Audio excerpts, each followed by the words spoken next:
Have you ever done something really dumb? Because this is not part of my sermon. This is something else that happened. I did something really dumb the other day. And don't think you can answer for your spouse. You have to answer for yourself here. Have you ever done something really dumb? I am borrowing the car, somebody else's car, Donna Godsey. Some of you know Donna. She let me borrow the car while I was here in East Tennessee this week.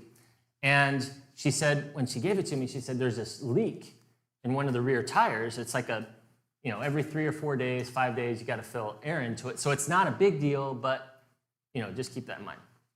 So I was kind of checking the tire, and sure enough, one of the rear tires has a leak. So I said, I'll just take it in and get it fixed. It's probably something simple.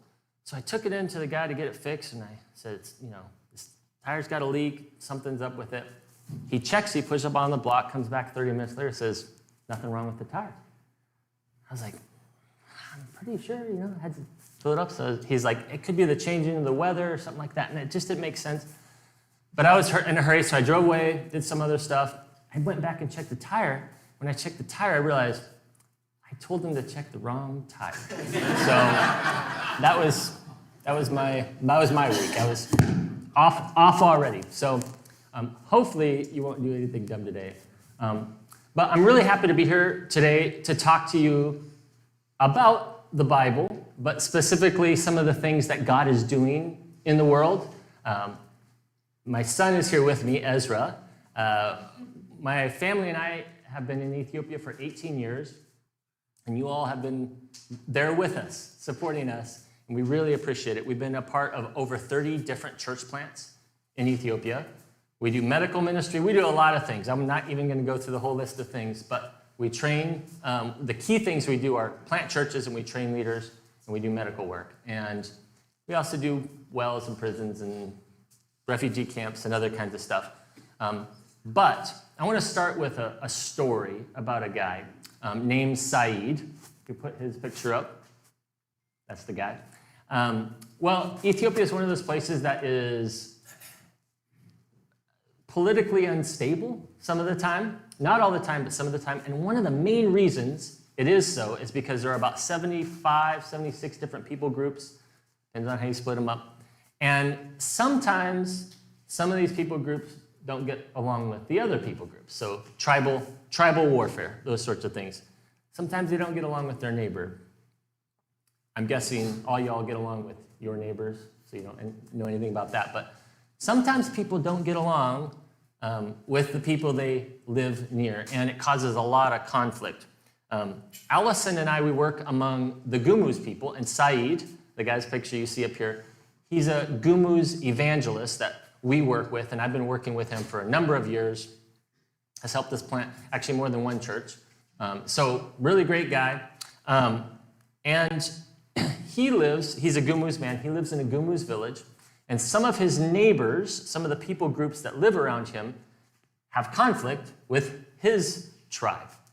And so this is about a year and a half, 2 years ago, Saeed walked from his village, and he walked to about 6 hours up the hill, up the mountain, to another village called Debre Zeit. Now, Debre Zeit is primarily populated by another people group, the Shanasha people. You won't have to remember any of these names, but just keep in mind, it's a different people group, and they have conflict. Well, when he shows up to this village to go to market, to get food and other kinds of things, the police in that village decided they were going to arrest every single Gumuz young man that walked into the village and kind of make a statement. There's some conflict going on, they were just making a statement. So they arrested Saeed and all the other guys he was with. They processed him, and then they shipped him off to this prison that was a number of hours away by vehicle. And so he had been in that prison for over a year, so a very long time. He just happened to walk into the wrong village.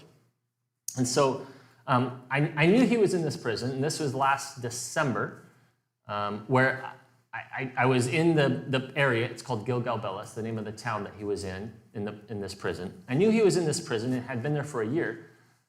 And there had been a lot of conflict, so I actually hadn't been able to get up to that area in a very long time. So I decided I'm going to go visit him and some other guys that had been arrested at the same time, and just to see how he was doing. And when I walked into the prison, because we work in another prison, I was fortunate enough, normally they don't let foreigners like me into the prison, but because I work with a different prison, and the head of that prison had called the head of this prison and said, no, this guy does projects and things like that in prisons, so go ahead and let him in. So I went in and visited Saeed, and in the process, I realized he was doing okay. He seemed actually in strangely good spirits for a guy that had been arrested for no reason and had been in prison for a year. And actually, he was involved in a church plant within the prison. So he's a really strong guy, strong Christian. And I talked to him for a little bit, and then I took this next picture. When I hit the next picture, this is the picture I took with him at the prison, and I was about to say goodbye, and he actually handed me some fishnets that he had made in the prison so that he could give to his wife to sell. Because as you might imagine, it was pretty difficult on his family.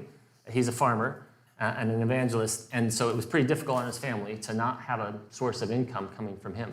So I said, sure, no problem. And then I promised to actually help his family a little bit as well. And I walked away from that whole experience, talking to him, and I never saw him again. This was last December. And here's what happened. A few months later, in February, this last February, I got a phone call from one of my other ministry partners that lives in that town where the prison is. And they said that Saeed had gotten malaria. Malaria is a pretty significant disease, but much of the time people will survive it, especially with medicine, but even without medicine, it's usually survivable. Both Ezra and I have had it.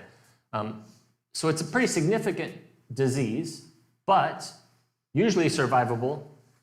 But Saeed had been pretty malnourished from being in prison. He probably had typhoid or some other, dysentery or all kinds of different things, worms. And so he got very sick, and the guards probably either didn't really want to help him, they were the different people group, or they just didn't have the resources to help him. But he passed away several days after getting malaria. And I'll be honest, when I heard this on the phone, I was really angry. Here's a friend of mine who had been arrested pretty much for no reason, just because of the tribe he belonged to, detained illegally for a year, and then dies in this prison. And I was angry at the system, the folks that had done that to him. But honestly, I'll be honest, I was kind of angry at God. Because for me, I was thinking, God, isn't this the kind of guy you should be protecting? Isn't this the kind of guy you should be taking care of? He not only has been involved in church planting outside and really strong in his faith, but also even when he got put in prison, he took advantage of that situation and helped to plant a church in the prison. And this is how we treat this guy? And it was a difficult time for me in February to recognize that there are just a lot of unfair things in the world. Obviously, I'm almost 50 years old, so I know there are unfair things in the world, but when something like that happens and it really hits you, it's pretty easy to be angry at God. I want to read to you from the Bible, from 1 Corinthians chapter 3. That's the text we're going to be looking at today. 1 Corinthians chapter 3, starting with verse 3, we're going to read quite a bit of it on and off. So if you want to stay in 1 Corinthians chapter 3, you can follow along, or you can just listen. These are the words of Paul to the church in Corinth. He says, "For you are still of the flesh. For while there is jealousy and strife among you, are you not of the flesh and behaving only in a human way? For when one says, I follow Paul, and another, I follow Apollos, are you not being merely human?" So we see that there's this division within the church, in the church in Corinth. Some are saying, I follow Paul, I follow Apollos. These are people, you don't need to know who they are, but you probably understand the idea. There's some kind of division. There's some kind of problem that one neighbor has with another. Apparently, not getting along with your neighbor is a human thing. It's something that we all experience in our life. Obviously, Paul did. Obviously, it happens in Ethiopia. It happens everywhere. But not getting along with your neighbor is actually not strange. It's actually normal. It's the human thing. That's what Paul says. Are you not all being merely human? So Paul goes on to say, what then is Apollos? What is Paul? Servants through whom you believed and the Lord assigned to each. I planted, Apollos watered, but God gave the growth. I want to focus on that. God gave the growth. So neither he who plants and he who waters is anything, but only God who gives the growth. For he who plants and he who waters are one. So the context is the church in Corinth. Apparently there's some kind of division, or we used a really good word, you'll like it. It's called chikachik. That means strife or struggle. That's the word in Amharic, in the language that we speak in Ethiopia. There's this chikachik, this strife within the church. And so Paul is addressing this difference of opinion. I want you to stop for a second and just think about these words. You may have read these words before, or very often, this happens for me. When I read the Bible, they're really impactful words, but in a weird way, just because it's in the Bible and it's something that I know it's really important, I don't actually, it doesn't really soak in because I have this concept. It's the Bible, it's important, but imagine reading these words for the first time if you're in the church in Corinth and letting these words soak in. There's this conflict happening in this particular church. And he says, conflict is actually a human problem that we all have, but there's a solution to it. And that's kind of amazing because it's a way that we can be more than human. Have you ever thought, like, it's easy to be human. We're all human, right? It's more difficult and seemingly impossible to be more than human, to be able to be past some of those conflicts. So I want us to read the words again and just think about what Paul is trying to say. He says, what then is Apollos? What is Paul? Servants through whom you believed as the Lord assigned to each. I planted, Apollos watered, but God gave the growth. So neither he who plants and he who waters is anything, but only God who gives the growth. For he who plants and he who waters are one, and each will receive his wages according to his labor. For we are God's fellow workers. You are God's field, God's building. So my big point today, I just want to put it out there, and then we'll talk a little bit about how it's a big point and what's going on. But my big point today is that God is up to something. That's it. God is up to something. If you come away with something today, one idea, it's this idea that God is up to something. And we're going to kind of ruminate and think about, what is God up to? Because honestly, it's a little bit confusing. If you're just going through your life and you see things like Saeed's story, you think, God is up to something. Now, sometimes when you say God is up to something, I think about, like, if you think, your 4-year-old kid is in the back seat, he's up to something. You know what I mean? That's a different kind of thing, except that you don't know exactly what your kid is up to, but he's up to something. You can hear him rumbling back there. It's a little bit that way with God. Honestly, it's a little bit that way with God. Obviously, he's not a 4-year-old in your back seat, but he's up to something, and it's a little confusing to think about what he's up to. So we're going to look at what he's up to. So in this text, one of my teammates always says I'm kind of convoluted in my thinking, so I'm going to start with the last words in this text and work my way backwards, because that's the way my brain thinks. But the last words that we just read are, the last sentence is, you are God's field, God's building. You are God's field, God's building. So he's talking to this church in Corinth. He says, we're God's workers, you are God's field, God's building. So my first point is this. If you're writing your notes, there's 3 points. It's a 3-point sermon, easy to remember.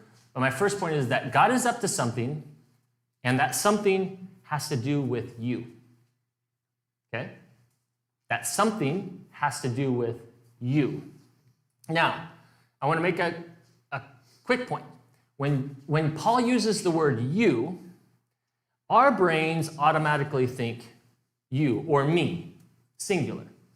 But I speak several languages, and so I don't speak Greek, which is the one that the Bible is written in, but I know kind of how languages work. So I went and looked up what that word you is, and it's a plural word.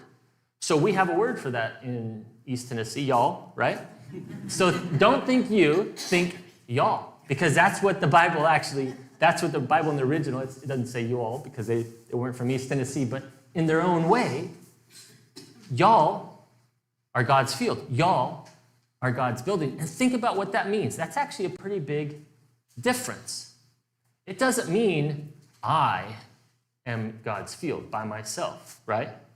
It's all of us together make up God's field. And what's really interesting about the text here is that it says, you all, plural, are God's one field.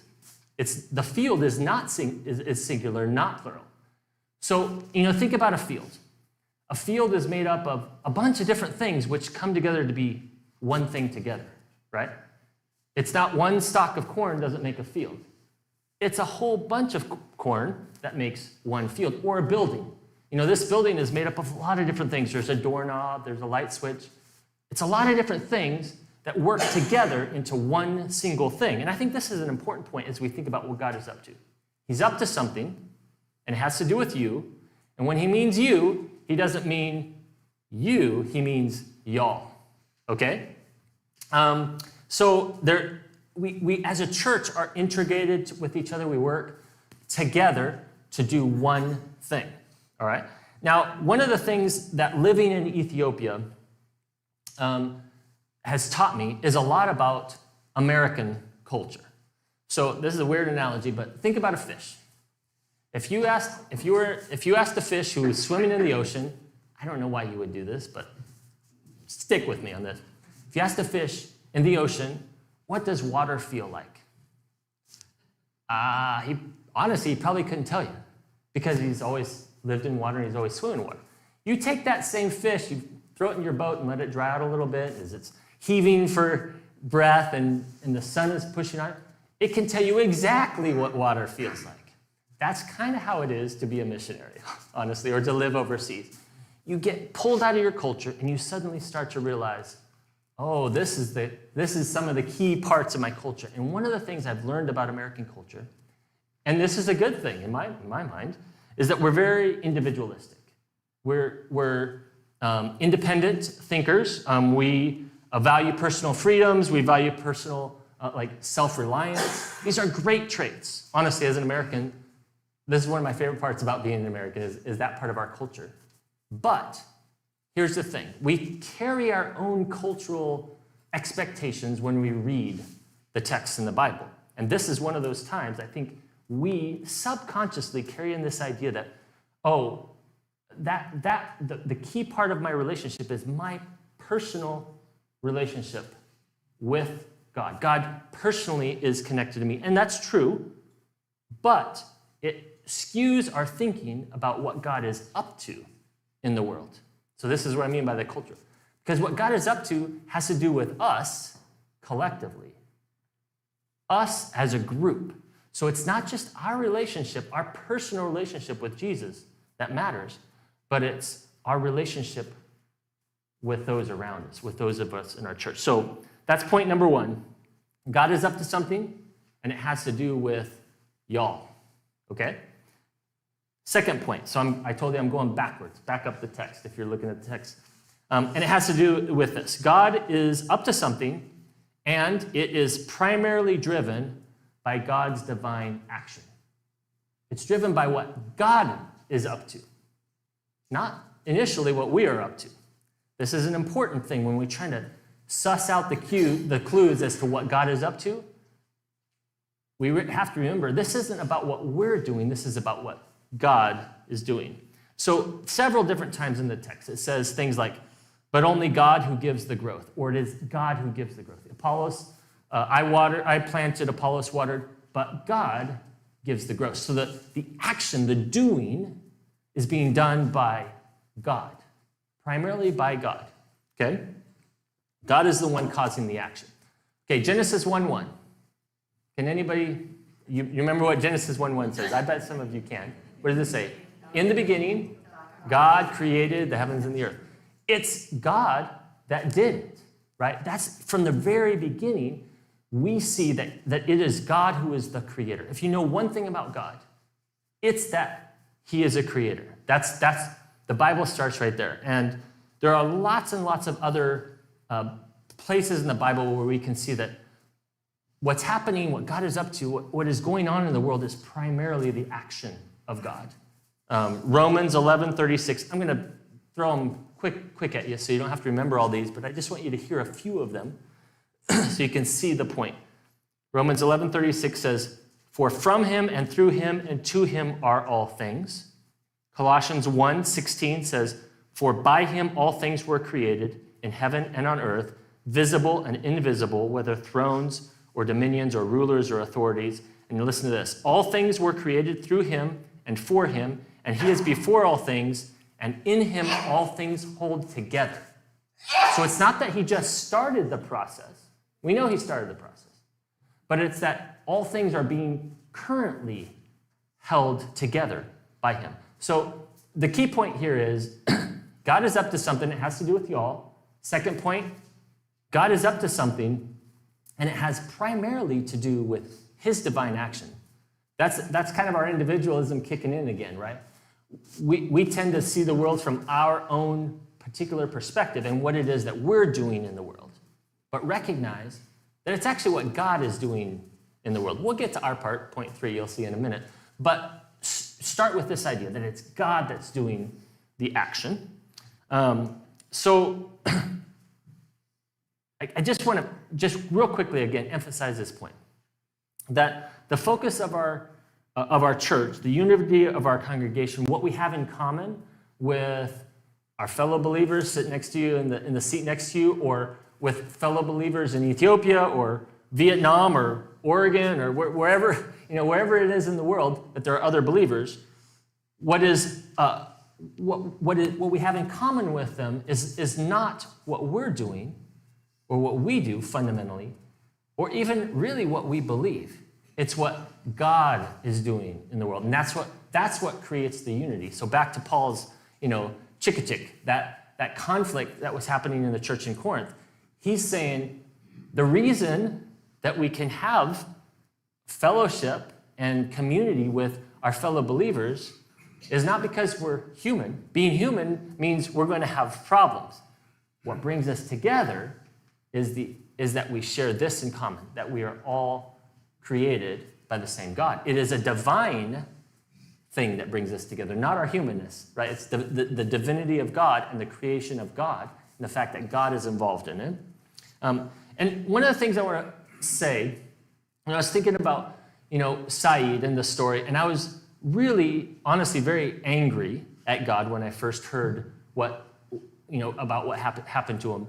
And I was thinking about this idea of the fact that God is very often up to things that don't make a lot of sense to us. There's something mysterious about God. We have kids who get sick, we have people in our lives who pass away, we have financial issues, and it's just very difficult to understand what God is up to, and hard to figure out.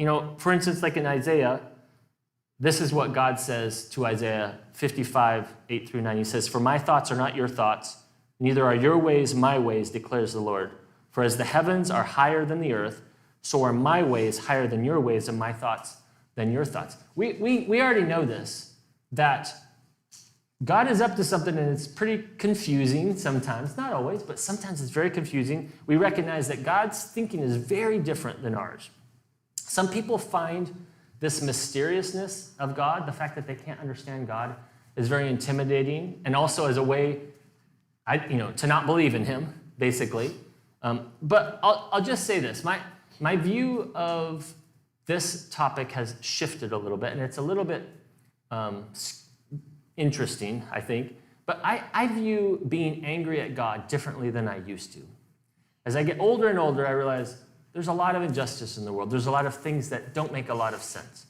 God is doing some confusing things on this planet. And I realize that I would sure like to believe in a God who I understand and is comfortable and does what I expect him to. But the other thing I realize is that I don't really want to believe in that kind of God. I don't want to believe in a God that I can completely comprehend or even understand. Because that kind of God is not big enough to hold the universe together. That kind of God is not powerful enough to be able to manage the complexity that is the world around us, to have created what we see. So in a strange way, to be angry at God, this is going to kind of be a weird thought, but follow me. To be angry at God is a primordial way of worshiping him. Okay? Here's what I mean by that. When we're angry at God, think about the assumptions you have to make in order to be angry at God. You have to believe, this is an assumption you have to make, that A, God in some way could have kept that thing from happening. He's powerful enough to keep it from happening, but for whatever reason, he chose not to keep it from happening. Saeed, for example.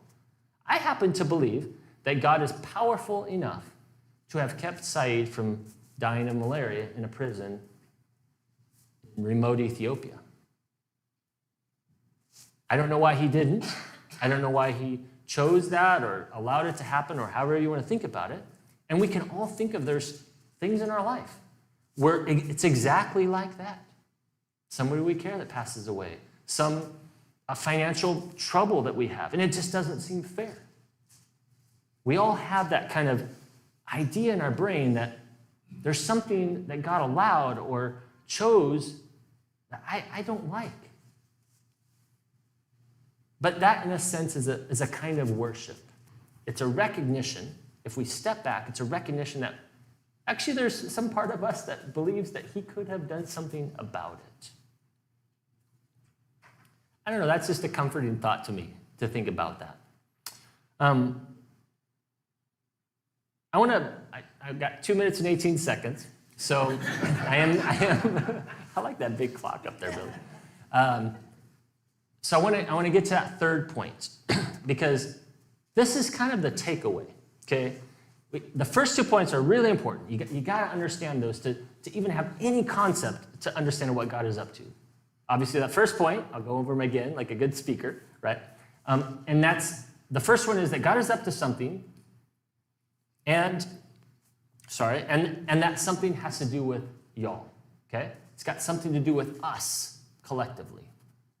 Secondly, God is up to something, and it's primarily driven by his action, by a divine action. But this third point is what we take away with us and we take outside the doors and go be the church in the world around us. And it's this, that God is up to something and he wants us to do it with him. That's a cool idea. I mean, think about that. God is up to something really big on this planet. And today, honestly, I don't have time to talk about all the things he's up to. But what's really cool is he wants us to be doing it with him. He wants us to be a part of that. I think about Saeed and his life. When I first heard about his death in February, I was very angry with God. I thought, what is God up to? And then I felt just a sense of loss and longing and just a feeling like, well, that was for nothing, you know? And then I thought about this point in a way. I realized that Saeed, his death, his sacrifice, what his life meant something because he was part of something bigger than himself. He was part of what I'm doing in the world. And the truth is, someday I will also be like Saeed. I will pass away. That doesn't mean my life has been wasted and it's gone. And those of you who have had loved ones also in your life who have passed away, when you think about them, they're really still a part of it, right? Because they're part of you. They're a part of us. Saeed is one of us. Honestly, that's really, when I think about that, it makes me very happy to recognize that Saeed's life, the struggles and the sacrifices he made, are worth it in large part because we continue to move the things that were important in his life forward. I don't know what God is up to. Honestly, most of the time, I'm just struggling to just basically understand the simplest things about God. But this kind of helps me put a framework as to what God might be up to around us and on this planet. Because he is up to something, right? It's like the kid in the backseat. You can hear him rumbling around. You can hear him fiddling with something. He's doing something in the world, something big. And what he's doing has something to do with us collectively, with us as a church, with us as a congregation, with us as other believers across the world. What he's doing is driven primarily by divine action. That should be comforting to us. We're not the ones in the driver's seat with whatever he's up to. He's up to something. He's got a plan. We don't know what it is, but he's up to something. But the thing we can take with us, walk away and take to our schools, our workplace, or the store, whatever we do as we do in our life, is that God wants us to be up to it with him, right? He wants us to join him in whatever he's doing. And so that's the message today. It's those simple 3 points. So how are we going to join him? I'm not going to talk about that because I got a minute left, but I will say, if you keep in mind that God wants you to join him in whatever that is, I think your eyes are going to be open. You're going to be looking for opportunities in which, throughout your day, you might be able to join God in whatever he's doing. Let me close in prayer. I'm going to go ahead and close in prayer. I'm going to actually pray in Amharic for you. So I work mostly in Amharic in Ethiopia. And honestly, I really appreciate the singing today. I very rarely get to go to church in English. And so one of the things I miss is English worship. So thank you very much to those of you who are singing today. It was really cool for me, honestly, as someone who doesn't get to listen and worship in my own language very often. But I'm going to close in prayer today in Amharic, and then I don't know you'll dismiss us. Okay. All right. እግዚአብሔር ሆይ ወደ አንተ እንቀርባለን። ሌላ አምላክ በዓለም ውስጥ የለም። ሌላ ተስፋ በየኛ ህይወት የለም። የኛ ኃጢአት ትልቅ ነው፣ ግን ያንተ ፍቅር በጣም በጣም ትልቅ ነው። እንደገና ኢየሱስ በየኛ ህይወት፣ በየኛ ኑሮ፣ በየኛ ቤተሰቦች ያንተ ፍቅር ይሆናል። በኢየሱስ ስም አሜን።